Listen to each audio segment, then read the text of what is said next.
اشتغلش يا البرشام ما يشتغلش. برشام ايه يا باشا؟ خلاص اهدى بقى. عايز افك. بالراحه مدرسين بالراحه مدرسين. شغل اللسان بقى نشغل.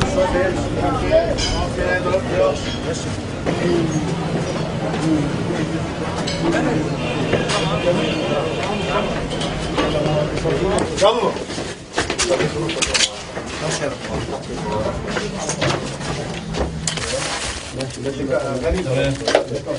طب نقلبها احنا يا باشا نخش سوا كنت على تحت ايه؟ ما لسه هنشوف دلوقتي. نقلبها تحت بس على ايه اللي يا باشا بعدين ماشي.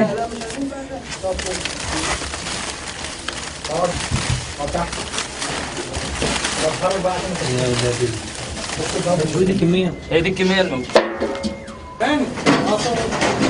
بص شكاير الاسمنت اللي هناك دي شوفها في شكاير هناك جوه ايه؟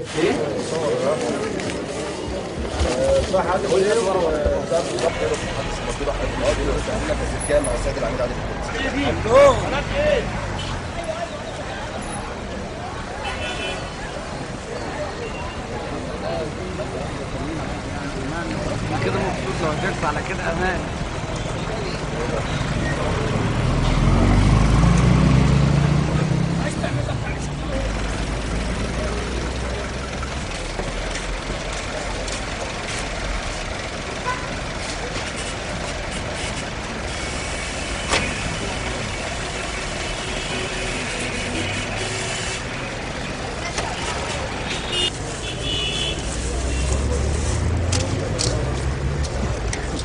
واحد معدول واحد ايه مقلوب.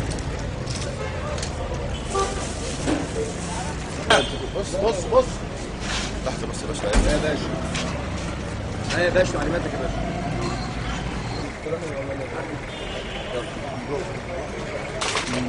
تمام.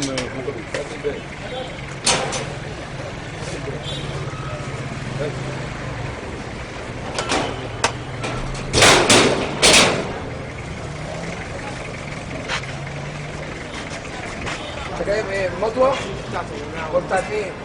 المصحف كان بتاع واحد صاحبه وجماعه وداله اول مره. يعني ايه ماسكت مع مين؟ معايا ولا معاك؟ معاك انت؟ تخش اول مره تخش بس خش يا حبيبي. طب يعني لو عرف ان شاء الله بص يا عم ولا حاجه. انا شكل المصحف شكل بتاع خش بس خش المصحف حرام خش بس. تعالى يا ابني تعالى يا ابني. ايه؟ جايب حشيش منين؟ منين جوز اختك ده؟ هو ده؟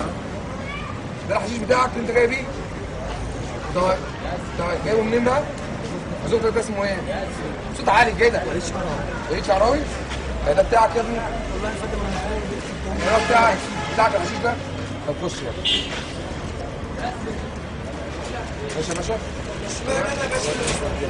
عايز تسمع هو مين اللي عوره كده؟ هو مين اللي عوره كده؟ خده كده. هو مين اللي عوره؟ عور نفسه بايه؟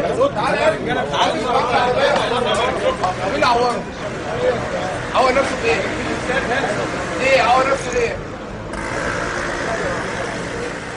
انتوا ايه؟ يلا يا جماعه اللي مالوش لازمه. هو بيقطع في نفسه كده؟ ده الخمر ده بتاعك؟ بتاعك؟ سكران؟ لا مش بتاع السواق؟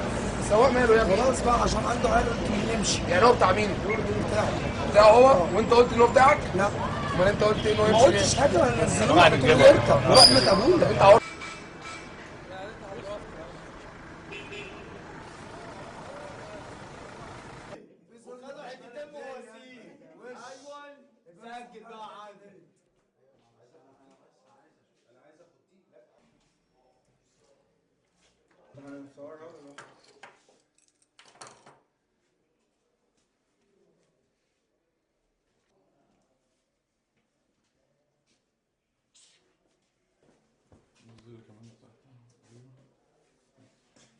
نلف ان احنا نبين الفتحه الثانيه. وبعديها خد المواسير اللي شبهها بقى. برضه بقول لك ايه يا عم انت